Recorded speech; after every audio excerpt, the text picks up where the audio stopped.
สบายดีอยู่ไสอยู่นครหลวง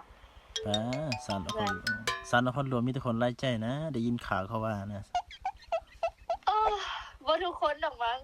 ยังอยู่เล่นเกมเล่นเกมหยังเบิ่งดูรอฟรีไฟได้เห็นหยังอันค่อยนี่บ่อันฟังเพลงอยู่ฟังเพลงถามชื่อแล้วคืออเล็กอเล็กแม่นเจ้าดิค่อยสิลาเด้อสิลาอยู่แข่งไหลหลวงน้ำท่าเด้อหลวงน้ำทาใจบ่แม่นหลวงแล้วบ่แม่นหลวงน้ำทาให้ตกพ่ออ่ะ